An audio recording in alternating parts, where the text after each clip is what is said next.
बिस्मिल्लाहिर्रहमानिर्रहीम। अस्सलामुअलैकुम।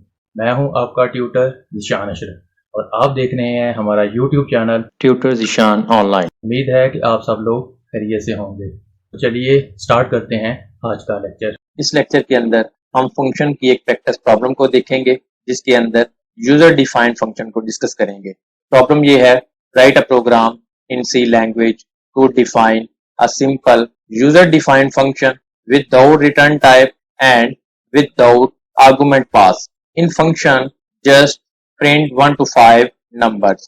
सी लैंग्वेज के अंदर एक प्रोग्राम बनाए जिसके अंदर बगैर रिटर्न टाइप और बगैर पैरामीटर के एक सिंपल यूजर डिफाइंड फंक्शन को डिफाइन करें। वो फंक्शन 1 से 5 नंबर्स को स्क्रीन के ऊपर प्रिंट करेगा। यूजर डिफाइंड फंक्शन, जैसा कि हमें मालूम है कि सी लैंग्वेज प्रोग्रामर को ये फैसिलिटी प्रोवाइड करती है कि वो अपनी सहूलत के लिए अपनी चॉइस के मुताबिक अपना फंक्शन डिफाइन कर सकता है। प्रोग्रामर जो फंक्शन डिफाइन करेगा उसको यूजर डिफाइंड फंक्शन कहते हैं।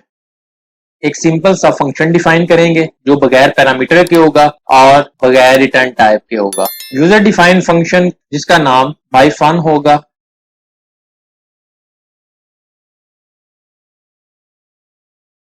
इस फंक्शन को हम डिफाइन कर रहे हैं, लिहाजा इसका प्रोटोटाइप और इसकी डेफिनेशन को within a program define करना है। फंक्शन का प्रोटोटाइप एक सिंगल लाइन के ऊपर मुश्तमिल डिफाइन करेंगे जो कंपाइलर को बताएगा कि इस नेम का फंक्शन यूज होगा, और प्रोटोटाइप मेन फंक्शन से ऊपर डिफाइन होगा हेडर फाइल्स के नीचे। उसके बाद फंक्शन को कॉल करेंगे।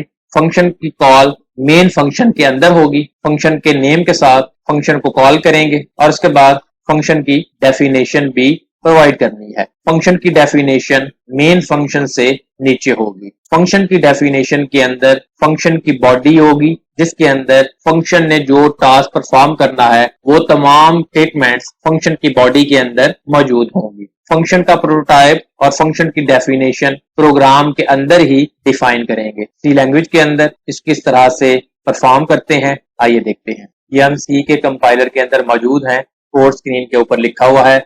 इसको मैं लाइन बाय लाइन एक्सप्लेन करता हूं। उसके बाद इसको step by step dry run करूंगा और लास्ट के ऊपर इसको कंपाइल और रन करके रिजल्ट स्क्रीन के ऊपर डिस्प्ले करूंगा। हेडर फाइल्स इंक्लूड करने के बाद ग्लोबली फंक्शन का प्रोटोटाइप डिफाइन करना है। वाइड का कीवर्ड यूज किया as a return type. Function का नेम माई फन और विदाउट पैरामीटर फंक्शन का प्रोटोटाइप डिफाइन किया। लास्ट के ऊपर सेमीकोलन है। ये फंक्शन का प्रोटोटाइप है। प्रोटोटाइप कंपाइलर को बता रहा है कि इस नेम का फंक्शन प्रोग्राम के अंदर यूज होगा। वाइड मेन फंक्शन को स्टार्ट किया। प्रिंट एफ के साथ स्क्रीन के ऊपर मैसेज डिस्प्ले किया, फर्स्ट टाइम फंक्शन कॉल। उसके बाद फंक्शन को कॉल किया। फंक्शन को कॉल करने के लिए जस्ट फंक्शन का नेम यूज हुआ। विदाउट पैरामीटर है, कोई पैरामीटर पास नहीं कर रहे। लास्ट के ऊपर सेमीकोलन है। ये फंक्शन की कॉल है। उसके बाद प्रिंट एफ के साथ स्क्रीन के ऊपर न्यू लाइन के ऊपर मैसेज आया, सेकंड टाइम फंक्शन कॉल। उसके बाद वंस अगेन फंक्शन को कॉल कर रहे हैं और मेन फंक्शन को क्लोज कर दिया। अब यूजर डिफाइन फंक्शन की डेफिनेशन को मेन से बाहर डिफाइन करना है। वाइड रिटर्न टाइप है। फंक्शन का नेम माई फन है। विदाउट पैरामीटर डिफाइन किया। फंक्शन को स्टार्ट किया। इंटीजर टाइप का एक वेरिएबल आई मेमोरी के अंदर डिक्लेयर करवाया। आई वेरिएबल लूप के अंदर यूज होगा। उसके बाद फॉर लूप है। फॉर के अंदर आई को इनिशियलाइज करवाएं 1। उसके बाद कंडीशन है I less or equal to 5 I plus plus. Print F के साथ न्यू लाइन के ऊपर आई इज इक्वल टू कहां से वैल्यू लेनी है, आई से, और फंक्शन की डेफिनेशन को क्लोज कर दिया। माई फन एक यूजर डिफाइंड फंक्शन है जिसकी डेफिनेशन इसी प्रोग्राम के अंदर डिफाइन कर दी। अब मैं इसको step by step dry run करता हूं। मेन फंक्शन से इस प्रोग्राम की एग्जीक्यूशन स्टार्ट होगी। जैसे ही ये प्रोग्राम स्टार्ट होगा, फंक्शन का प्रोटोटाइप कंपाइलर को बताएगा कि इस नेम का एक फंक्शन यूज होगा। इस लाइन के नतीजे में स्क्रीन के ऊपर मैसेज डिस्प्ले होगा, फर्स्ट टाइम फंक्शन कॉल।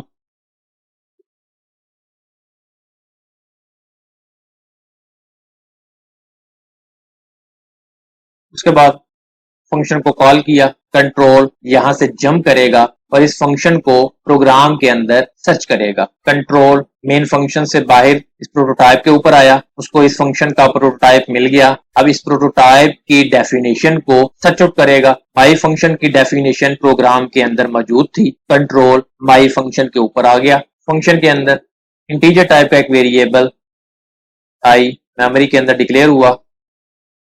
उसके बाद फॉर लूप है, फॉर के अंदर आई को वैल्यू साइन करें 1, कंडीशन चेक हुई, I lesser equal to 5, condition true.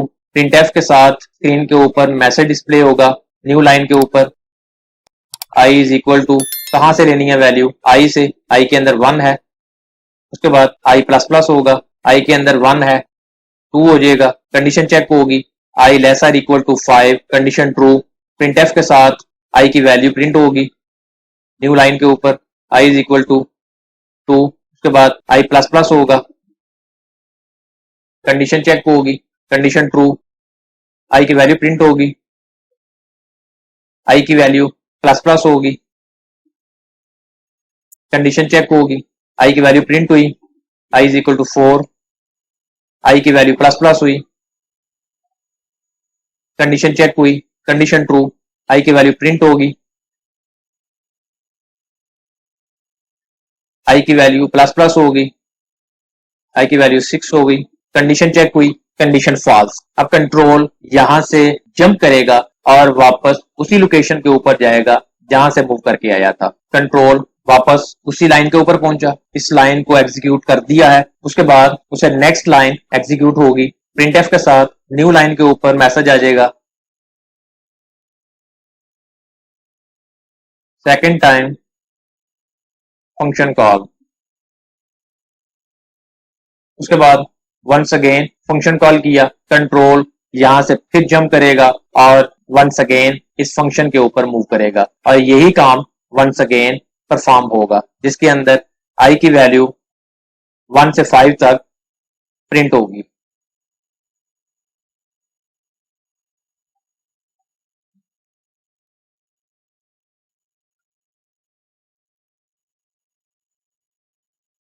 और उसके बाद मेन फंक्शन क्लोज हो जाएगा। इस तरीके से 2 दफा फंक्शन को कॉल किया, दोनों दफा आई की वैल्यू 1 से 5 तक स्क्रीन के ऊपर डिस्प्ले होगी। अब मैं इसको कंपाइल और रन करके रिजल्ट स्क्रीन के ऊपर डिस्प्ले करता हूं। कंपाइल और रन करने के लिए कंपाइल और रन के बटन के ऊपर क्लिक किया, आप देख रहे हैं स्क्रीन के ऊपर रिजल्ट्स मौजूद है। फर्स्ट टाइम फंक्शन कॉल, उसके बाद आई की वैल्यू 1 से 5 तक डिस्प्ले हुई। Second time function call statement आई, वंस अगेन आई की वैल्यू 1 से 5 तक स्क्रीन के ऊपर डिस्प्ले हुई, बिल्कुल उसी तरीके से जिस तरह हमने उसको step by step dry run किया था। प्रेस एनी की टू कंटिन्यू।